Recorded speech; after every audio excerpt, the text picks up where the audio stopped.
Hello students, welcome to Rana classes. आज हम class 10th में अपना नया टॉपिक कर रहे हैं क्योंकि अभी तक हमने फर्स्ट एक्सरसाइज 1.1 और एक्सरसाइज 1.2 कंप्लीट कर ली है। तो आज हम एक नया टॉपिक पढ़ते हुए एक्सरसाइज 1.3 स्टार्ट करेंगे। तो जिस किसी ने भी मेरी पिछली वीडियोज़ नहीं देखी हैं एक्सरसाइज 1.1 एंड 1.2 की, तो वो प्लेलिस्ट में जाके चेक कर सकता है, देख सकते हैं उन्हें। आज हम नया टॉपिक स्टार्ट करते हैं, that is irrational number, which is very important. Irrational number आपको बहुत अच्छे से समझ लेना चाहिए क्योंकि ये एग्ज़ाम पॉइंट ऑफ व्यू से बहुत ही इंपॉर्टेंट है। साथ ही आगे की क्लासेस में भी आपके लिए हेल्पफुल रहेगी ये वीडियो। तो सबसे पहले इसी की डेफिनेशन से स्टार्ट करते हैं, that what is irrational number. हमने रेशनल नंबर पढ़े थे। रेशनल नंबर वो नंबर्स होते हैं जिन्हें हम P अपॉन Q की फॉर्म में लिख सकते हैं, और P और Q क्या होने चाहिए, इंटीजर्स होने चाहिए, और Q ज़ीरो नहीं होना चाहिए। तो ये हमने रेशनल नंबर में पढ़ा था। तो वो नंबर्स जो रेशनल ना हो वो हमारे इरेशनल हो जाते हैं, क्योंकि रेशनल को हम P अपॉन Q की फॉर्म में लिख सकते हैं। P Q इंटीजर्स होने चाहिए और Q ज़ीरो नहीं होना चाहिए। तो अगर P अपॉन Q की फॉर्म में लिख पा रहे हैं तो रेशनल हो जाएंगे। नहीं लिख पा रहे हैं, a number is called irrational if it can not be return in the form of P upon Q। अगर हम P अपॉन Q की फॉर्म में ना लिख पाएँ उसे, P Q इंटीजर होने चाहिए, तो अगर ऐसा ना कर पाएँ तो वो नंबर कहलाता है हमारा इरेशनल नंबर। ठीक है, तो ऐसे नंबर को हम इरेशनल बोलेंगे। अब हम एग्जाम्पल के तौर पर देखेंगे, भाई what is example of rational numbers. तो √2, √3, these are the examples of irrational number. तो √2 की अगर हम बात करें, भाई आप बोलोगे √2 को तो हम लिख सकते हैं √2 अपॉन 1, ये तो हो गया P अपॉन Q की फॉर्म में। भाई P अपॉन Q की फॉर्म में है, बट मैंने क्या बोला था, P and Q are integers, बट यहाँ पे P और Q इंटीजर्स नहीं है। 1 is integer but √2 is not integer. ठीक है, तो दोनों इंटीजर होने चाहिए, तब अगर P अपॉन Q की फॉर्म में लिख पाए तो वो रेशनल होता है, और ना लिख पाए तो इरेशनल होता है। भाई हम नहीं लिख पा रहे P अपॉन Q की फॉर्म में क्योंकि यहाँ पे दोनों इंटीजर होने चाहिए, तो ये तो इंटीजर है नहीं। दैट मीन्स ये नंबर हमारा रेशनल ना होकर क्या हो जाएगा, इरेशनल हो जाएगा। ऐसे ही √3, √5, ये सारे के सारे क्या हो गए, इरेशनल नंबर। √4 नहीं हो सकता इरेशनल, बिकॉज हमें पता है √4 क्या होता है। 4 को हम क्या लिखते हैं, 2 × 2 लिखते हैं ना। तो रूट के अंदर दो दो के पेयर बनते हैं और ये क्या आ जाएगा, 2 आ जाएगा। और 2 को हम लिख सकते हैं 2 अपॉन 1। ये P अपॉन Q की फॉर्म में हो गया, ये भी इंटीजर, ये भी इंटीजर। तो ये तो क्या बन जाएगा, √4 इरेशनल नहीं है, क्या बन जाएगा, रेशनल बन जाएगा। तो √4, √9 ये हमारे पास कैसे होते हैं, रेशनल होते हैं, क्योंकि 9 किसका स्क्वायर होता है, 3 का। इसको हम लिख सकते हैं 3 × 3, और आ गया हमारा आंसर 3। तो ये कैसा नंबर हो जाएगा, रेशनल। ठीक है, तो √2, √3, √5 these are the irrational numbers. अब उसके बाद एक बहुत ही इंपॉर्टेंट थ्योरम जो बहुत ही यूज़फुल है हमारे लिए क्वेश्चन करने के लिए, तो हम एक इम्पॉर्टेंट थ्योरम पढ़ेंगे आगे। तो ये थ्योरम है हमारी, let P be a prime number, P हमारा प्राइम नंबर है, इफ़ P डिवाइड्स A²। अगर P किसी भी नंबर के स्क्वायर को, पॉजिटिव नंबर के स्क्वायर को डिवाइड करता है तो P A को भी डिवाइड करेगा, मतलब उस नंबर को भी डिवाइड करेगा। मान लिया कोई प्राइम नंबर 5 के स्क्वायर को डिवाइड करता है, किसी भी पॉजिटिव इंटीजर के स्क्वायर को, 5 के स्क्वायर को डिवाइड करता है, तो वो 5 को भी डिवाइड करेगा। इसका कहने का मतलब ये है। ठीक है, अगर वो A² को डिवाइड करता है तो वो A को भी डिवाइड करेगा। तो इस थ्योरम का प्रूफ हमारे सिलेबस में नहीं है, वो काम का नहीं है। ये थ्योरम बहुत इंपॉर्टेंट है, ठीक है, हमारे एग्जाम पॉइंट ऑफ व्यू से, क्योंकि आगे जो हम क्वेश्चंस करेंगे उसमें इस थ्योरम का बहुत ही ज़्यादा यूज़ होगा। तो थ्योरम क्या है, अगर P A² को डिवाइड करेगा तो P A को भी डिवाइड करेगा। ठीक है, तो दिस इज़ अवर थ्योरम। तो हम अब इन दोनों की हेल्प से, by the help of definition of irrational number and this theorem, तो हम क्या करेंगे आगे, एक्सरसाइज 1.3 स्टार्ट करेंगे। ठीक है, अब एक्सरसाइज 1.3 शुरू करते हैं हम। यहाँ पे हम NCERT का एक एक क्वेश्चन कर रहे हैं, सो आपको किसी भी रेफरेंस बुक या किसी भी चीज़ की ज़रूरत नहीं होनी चाहिए, आई होप, क्योंकि यहाँ पे NCERT का एक एक क्वेश्चन प्लस साथ में एक्स्ट्रा क्वेश्चंस, इंपॉर्टेंट क्वेश्चंस मैं सब आपको कराऊंगी। तो अगर आप मेरी वीडियोस कंटिन्यूसली देखते रहेंगे तो आई होप आपका ऑल ओवर कोर्स अच्छे से कंप्लीट हो जाएगा और आपके बहुत ही अच्छे मार्क्स आएंगे बोर्ड एग्ज़ाम्स में। सो आप कंटिन्यू मेरी वीडियोस देखते रहिए। और इसको लाइक शेयर और सब्सक्राइब ज़रूर कीजिए चैनल को। तो हम फर्स्ट क्वेश्चन से स्टार्ट करते हैं। तो फर्स्ट क्वेश्चन हमारा है प्रूव दैट कि √5 जो होगा वो इरेशनल होगा। ठीक है, तो ये बहुत ही इंपॉर्टेंट क्वेश्चन है। एग्जाम्स में कई बार डायरेक्ट आ जाता है, √5 की जगह √2 दे देगा, √3 दे देगा। अब जैसे मैं आपको ये क्वेश्चन कराऊंगी एज इट इज़ आपको आए, चाहे वो √5 आए, चाहे √3 आए, चाहे √7, √2 कुछ भी आए, आपको बस क्या करना है, वो पूरा सॉल्यूशन एज इट इज़ ही करना है। बस अगर √2 आएगा तो √5 की जगह √2 लिख देना, और √3 आएगा तो √5 की जगह √3 लिख देना। बस इतना ही डिफरेंस आएगा। बाकी चाहे √2 हो, चाहे √3, √5, √7, सबका सॉल्यूशन आपको एक ही तरीके से करना है। हमें प्रूफ करना है कि ये इरेशनल है। तो ऐसे क्वेश्चन जिनमें हमें इनको इरेशनल प्रूफ करना होता है, हम इन क्वेश्चंस को with the help of contradiction method करते हैं। कॉन्ट्राडिक्शन मेथड मीन्स उल्टा मानकर। ठीक है, कोई भी क्वेश्चन है उसमें अगर हम उसका अपोजिट जो प्रूफ करना है, हमें इरेशनल प्रूफ करना है। इरेशनल का अपोजिट क्या हो जाता है, रेशनल। तो अगर हम उसका अपोजिट मान के क्वेश्चन को सॉल्व करते हैं तो उस मेथड को हम कॉन्ट्राडिक्शन मेथड बोलते हैं। ठीक है, कॉन्ट्रैरी मेथड या फिर कॉन्ट्राडिक्शन मेथड, क्योंकि हम क्या कर रहे हैं, इसका जस्ट उल्टा मान रहे हैं। प्रूव हमें करना है इरेशनल, बट हम मान के चलेंगे कि ये क्या है, रैशनल है। अगर हम देखो गलत मान के चल रहे हैं तो कहीं ना कहीं पे हमारी मिस्टेक आ जाएगी, और अगर मिस्टेक आ गई दैट मीन्स हम बोलेंगे कि हमारा अजम्पशन रॉन्ग था। ठीक है, तो हम ये क्या करना है, कॉन्ट्राडिक्शन मेथड से, कॉन्ट्रैरी मेथड से, let us assume to the contrary method से कि √3 हमारा, इसका जस्ट अपोजिट मान के चलो, रैशनल होगा। ठीक है, अगर कोई भी नंबर रैशनल होगा तो उसे हम क्या लिख सकते हैं, P/Q या A/B की फॉर्म में कुछ भी लिख सकते हैं। तो हमने मान लिया √3 इज रैशनल, तो वी हैव 2 नंबर्स, या फिर हम कह सकते हैं कि वी हैव 2 इंटीजर्स। हमारे पास क्या होंगे, 2 इंटीजर्स होंगे A एंड B, कि हम √3 को क्या लिख सकते हैं, A/B लिख सकते हैं। भाई कोई भी नंबर रैशनल होगा तो हम उसे क्या लिख सकते हैं, A/B की फॉर्म में लिख सकते हैं। और यहाँ पे जो A एंड B होंगे ना, हमने 6th या 7th क्लास में करा था कि नंबर को सिंपलेस्ट फॉर्म में लेके आओ। ठीक है, जैसे हमारे पास कोई नंबर 4/6 है, इसको मैं सिंपलेस्ट फॉर्म में लेके आऊँगी तो क्या करेंगे, 2 से दोनों को कैंसिल कर देंगे, 2 2 जा 2 3 जा, तो अब आया ना ये सिंपलेस्ट फॉर्म में। सिंपलेस्ट फॉर्म में कोई भी नंबर कब होता है, जब वो किसी भी टेबल से डिवाइड ना हो, सेम टेबल से। ये दोनों ही 2 की टेबल से डिवाइड होते थे। अब यहाँ पर ये कोई भी एक टेबल से डिवाइड नहीं होंगे, तब वो सिंपलेस्ट फॉर्म में आ गया। मतलब दोनों के पास कॉमन फैक्टर 1 है, ये 1 से ही दोनों डिवाइड हो सकते हैं, बाकी किसी भी नंबर से डिवाइड नहीं होंगे एक साथ दोनों के दोनों। ठीक है, तो उसे बोलते हैं सिंपलेस्ट फॉर्म में। तो ऐसे ही हमने क्या करा, हमने ले लिया we have 2 integers A and B, कि √3 को हमने क्या लिख दिया, A/B, where A and B क्या होने चाहिए, A एंड B आर को प्राइम। को प्राइम का मतलब है, को prime is that they have, इनके पास एक ही कॉमन फैक्टर होगा, जो कि क्या होगा हमारे पास 1। ठीक है, 1 के अलावा इनके पास कोई कॉमन फैक्टर नहीं होगा, बस 1 ही इन दोनों को इकट्ठे डिवाइड कर सकता है, बाकी कोई भी नंबर इन दोनों को इकट्ठे डिवाइड नहीं कर सकता है। बहुत ही ध्यान से देखिएगा, अगर आप ये पूरा समझ जाएंगे तो आप 2-3 क्वेश्चन एज इट इज़ ऐसे प्रैक्टिस करेंगे तो आपको अच्छे से आ जाएगा। ठीक है, सबसे पहले कॉन्ट्रैरी मेथड से हमने एज्यूम कर लिया दिस इज़ रैशनल, तो A/B की फॉर्म में लिख दिया। A एंड B को प्राइम है, इनके पास एक ही कॉमन फैक्टर है जो सिर्फ और सिर्फ 1 होगा। ठीक है, अब इसके बाद हम क्या करेंगे, तो आगे हम क्या कर सकते हैं, देखो यहाँ पे ये B किस में है, डिवाइड में, इधर जाएगा क्या हो जाएगा, मल्टीप्लाई में, तो √3 into B is equals to A।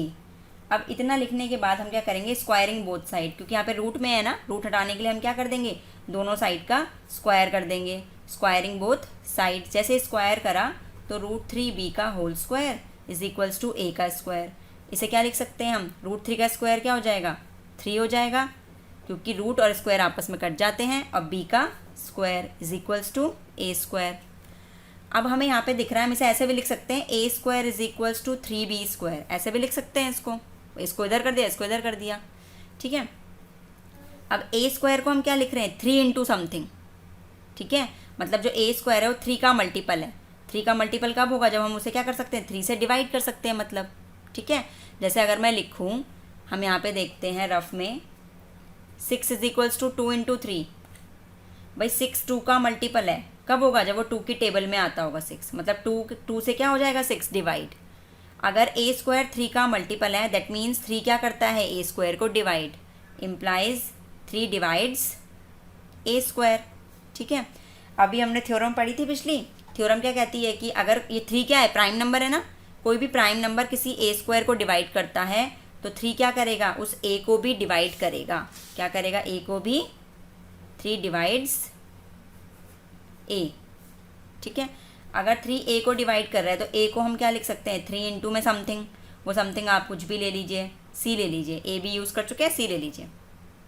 भाई 3 अगर ए को डिवाइड कर रहा है मतलब ए को क्या लिख सकते हैं हम, 3 का मल्टीपल। ठीक है, जैसे 2 डिवाइड कर रहा था 6 को, तो 2 हमने 6 को क्या लिखा, 2 का कोई मल्टीपल।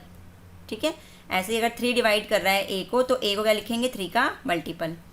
अब ये जो वैल्यू है इसको हम equation, that is this equation, इसको 1 मान लेते हैं। Put a is equals to 3c in equation first. अब इक्वेशन फर्स्ट में पुट कर दीजिए, a की वैल्यू कितनी, 3c हमने यहाँ पे रखी, 3c का स्क्वायर हो जाएगा, यहाँ पे जैसे ही a को रखेंगे, is equals to 3b square.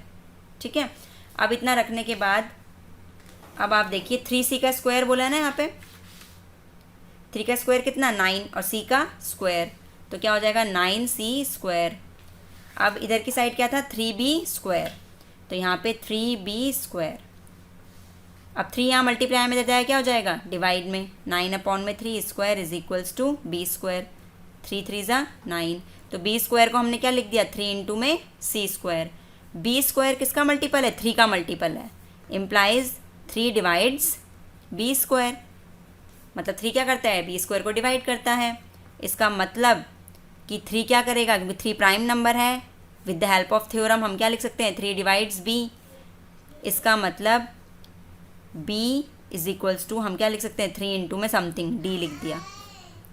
अब जो 3 है, अब हम यहाँ से ले लेते हैं इक्वेशन, यहाँ पे देखिए आप, ये 2 इक्वेशन ले लीजिए इसको, और इसको ले लीजिए 3। ठीक है, from second and third equation हमें क्या दिख रहा है कि जो है कि 3 डिवाइड्स a, 3a को डिवाइड करता है और 3b को भी डिवाइड करता है। भाई 3 एक ऐसा नंबर मिल गया दोनों को डिवाइड कर रहा है, मतलब 3 क्या हो गया, इन दोनों का फैक्टर हो गया। a and b has common factor, जो कि क्या हो गया हमारे पास, 3 हो गया। तो हमें एक कॉमन फैक्टर मिल गया जो कि 3 है, बट हमने तो माना था कि हमारे पास 1 के अलावा कोई कॉमन फैक्टर होगा ही नहीं, ये दोनों क्या है, को प्राइम है। That means it implies our assumption is wrong. हमने माना था कि 1 के अलावा कोई नहीं होगा, बट यहाँ पे हमें क्या मिल गया, 3 मिल गया। Our assumption is wrong. अगर अजम्पशन रॉन्ग आ गई, हमने क्या एज्यूम करा था कि √3 रेशनल है, ये अजम्पशन ही रॉन्ग हो गई है। इम्प्लाइज, सॉरी √3 नहीं, आप क्वेश्चन चेंज कर लीजिए, क्योंकि मैं √3 के ऊपर काम करने लग गई। तो हम यहाँ पे क्या प्रूफ कर रहे हैं, प्रूफ दैट √3 इज़ इरेशनल। ठीक है, तो आवर अजम्पशन इज़ रॉन्ग। अगर हमारी अजम्पशन ही रॉन्ग हो गई है, इट मीन्स √3 इज़ इरेशनल। हमने जो माना था वो गलत है। ठीक है, मैंने जो ये एक्सरसाइज 1.3 का फर्स्ट क्वेश्चन है वो √5 है, बट मैंने √3 के ऊपर काम कर लिया है। तो आपको कुछ नहीं करना है, अगर आपको एक्सरसाइज 1.3 का फर्स्ट क्वेश्चन करना है तो जहाँ जहाँ पे मैंने √3 लिखा है उसकी जगह क्या आ जाएगा, 5 आ जाएगा। ठीक है, उसकी जगह क्या आ जाएगा, 5 आ जाएगा। तो यहाँ पे √5, यहाँ पे भी √5, यहाँ पे क्या हो जाएगा, 5। इस तरीके से आप काम कर सकते हैं। ठीक है, आई होप आपको ये पूरा क्वेश्चन समझ में आया होगा। This question is very very important, क्योंकि इनमें से एक क्वेश्चन 3 मार्क्स का कई बार एग्जाम में आ चुका है। ठीक है, तो आपको मैं एक बार हल्का सा ओवरव्यू फिर से देती हूँ, जिससे आपको अच्छे समझ में आ जाए। प्रूफ करना है कि √3 इरेशनल होगा, उसका जस्ट उल्टा मान के चले कि √3 क्या होगा, रैशनल होगा। रैशनल होगा तो a/b की फॉर्म में लिख सकते हैं। a और b हमने इस तरीके से लिए हैं कि उनके पास 1 के अलावा कोई भी कॉमन फैक्टर नहीं है। इसको यहाँ ले गए मल्टीप्लाई में, तो a is equals to √3b आ गया, स्क्वायरिंग की दोनों साइड की। a स्क्वायर को 3 का मल्टीपल लिख सकते हैं, मतलब 3 क्या करेगा, a स्क्वायर को डिवाइड। ठीक है, 3 a स्क्वायर को कर रहा है तो a को भी डिवाइड करेगा। दैट मीन्स a को हम क्या लिखेंगे, 3 इंटू में समथिंग। ये वैल्यू हमने फर्स्ट इक्वेशन में रख दी यहाँ पे। ठीक है, तो इसको हमने कैलकुलेट किया तो ये आ गया।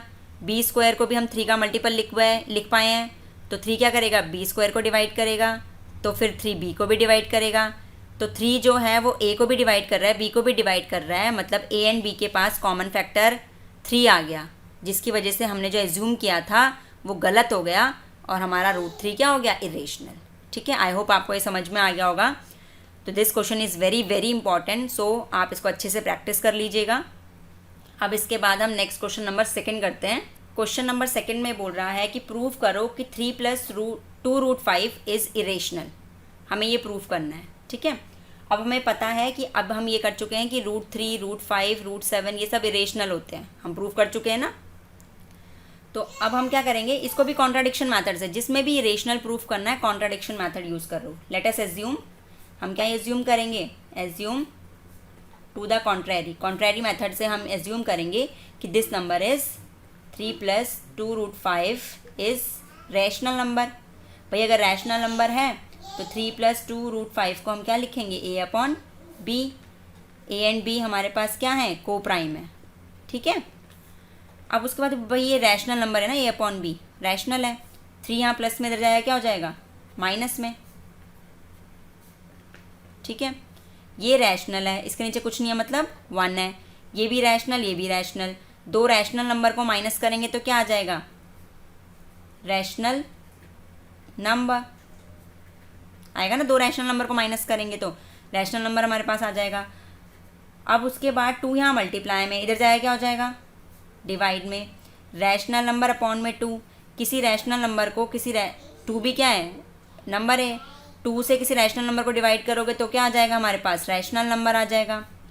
तो ये आ गया कि √5 रैशनल नंबर है। भाई लेकिन हम तो पढ़ चुके हैं, बट वी नो दैट, हमें क्या है, पता है ना ये तो, अब कि हम कर चुके हैं ये चीज़ कि √5 हमारे पास क्या होता है, इज़ इरेशनल। मतलब हमने माना था कि ये रैशनल होगा, ये पूरा नंबर, बट क्योंकि हमने गलत माना था इसलिए हम अटक गए बीच में। यहाँ पे रैशनल आ गया, लेकिन हमारे पास क्या होता है, √5 इरेशनल होता है। That means our assumption is wrong. जब भी हम कहीं जाके फंस जाते हैं, मतलब हमने कुछ गलत माना है इसीलिए फंसे हैं। आवर अजम्पशन इज़ रॉन्ग, और हमारी अजम्पशन क्या थी कि ये नंबर क्या होगा, रैशनल। तो अजम्पशन रॉन्ग हो गई, मतलब ये नंबर क्या हो जाएगा, इज़ इरेशनल। ठीक है, ये हमारे पास क्वेश्चन नंबर 2 हो गया। अब हम क्वेश्चन नंबर 3 है, उसके कुछ पार्ट्स हैं तो वो कर लेते हैं। अब बहुत ही ईजी है, एक बार आप स्टार्टिंग के क्वेश्चन समझ लेते हैं, देन आपके सारे क्वेश्चन ईजी हो जाते हैं। प्रूफ करना है कि 1/√2 इज़ इरेशनल। तो वही हम क्या करके चलेंगे, इसके लैंग्वेज आप लिख लीजिएगा कि 1/√2 क्या है हमारे पास, मानेंगे कि ये रैशनल होगा। रैशनल होगा तो उसे हम क्या लिख सकते हैं, a/b की फॉर्म में। भाई किसी भी रैशनल नंबर का रेसिप्रोकल करो आप। ठीक है, रेसिप्रोकल कर दो इसे दोनों साइड्स। अब हमें पता है कि भाई 2/5 है, उसका रेसिप्रोकल करोगे तो क्या आ जाएगा, 5/2। भाई 2/5 को उल्टा करोगे तो 5/2 आ जाएगा। ये रैशनल है तो ये भी तो रैशनल ही हुआ। 3/7 है, इसका उल्टा करोगे तो 7/3। तो किसी भी रैशनल नंबर का रेसिप्रोकल भी रैशनल होता है। तो रेसिप्रोकल बोथ साइड्स को रेसिप्रोकल करो। तो √2/1 इज इक्वल्स टू ये क्या आ जाएगा, b/a। 1 का तो कोई मतलब नहीं है, मतलब √2 क्या आ गया, b/में है, और b/में क्या हो गया, रैशनल नंबर। ठीक है, तो √2 हमारे पास रैशनल आ गया भाई। बट हमें पता है, बट वी नो, हमें पता है कि √2 इज़ इरेशनल, क्योंकि तो हम प्रूफ कर चुके हैं ऊपर ही कि √5 कर चुके हैं, तो √2 √3 सब एक जैसे हैं। तो √2 इरेशनल होगा, इम्प्लाइज, इसका मतलब क्या हुआ, आवर अजम्पशन इज़ रॉन्ग। भाई हम यहाँ पे आके फंस गए ना, हमारा √2 रैशनल आ गया, बट हमें पता है कि वो इरेशनल होता है, तो अजम्पशन क्या है, गलत है। Our assumption is wrong. Assumption क्या थी हमारे पास कि 1/2 रैशनल होगा, मतलब वो अजम्पशन रॉन्ग हो गई, तो 1/2 क्या हो जाएगा, इरेशनल। ठीक है, सो 1/2 इज़ इरेशनल। ऐसे ही सेकंड पार्ट हमारे पास क्या बोल रहा है कि 7√5 है, इसको प्रूफ करो कि ये क्या होगा, इरेशनल होगा। तो एज्यूम कर लिया सबसे पहले, तो एज्यूम 7√5 क्या होगा, इज़ रैशनल, क्योंकि रैशनल प्रूफ करना है तो उल्टा ले लिया। तो 7√5 को हम क्या लिख लेंगे, a/b।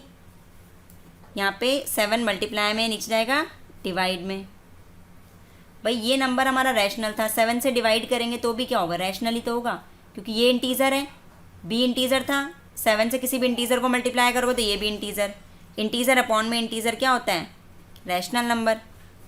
ठीक है, √5 रैशनल आ गया, बट वी नो, हमें पता है कि √5 कैसा है, √5 कैसा है, इरेशनल है। सो हमारे पास क्या हो गया, अजम्पशन रॉन्ग हो गई, और अजम्पशन हमारे पास क्या हो गई, अगर रॉन्ग हो गई तो अजम्पशन थी क्या कि 7√5 रेशनल है, वही रॉन्ग हो गई, मतलब ये कैसा होगा हमारे पास, इरेशनल। सेकेंड पार्ट भी कंप्लीट। नाउ थर्ड पार्ट करते हैं और एक्सरसाइज को फिनिश कर लेते हैं हम यहीं पे।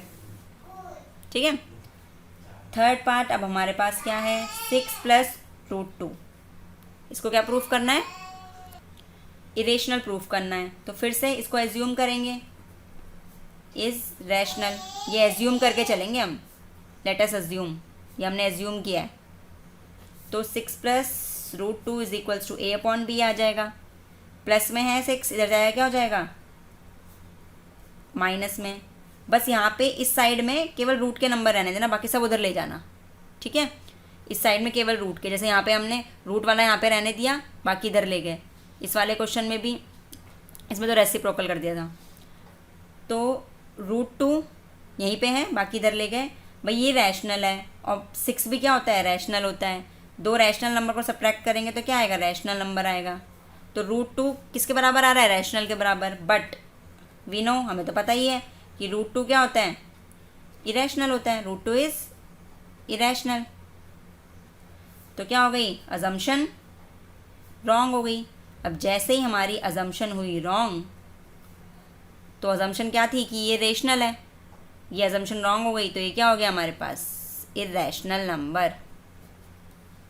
ठीक है, दैट मीन्स ये एक्सरसाइज हमारी फिनिश हो गई है। आई होप आपको समझ में आई होगी, कमेंट बॉक्स में ज़रूर लिखिएगा, और वीडियो को ज़्यादा से ज़्यादा शेयर कीजिए स्टूडेंट्स के साथ, जिससे वो भी इसका बेनिफिट ले सकें। Thank you.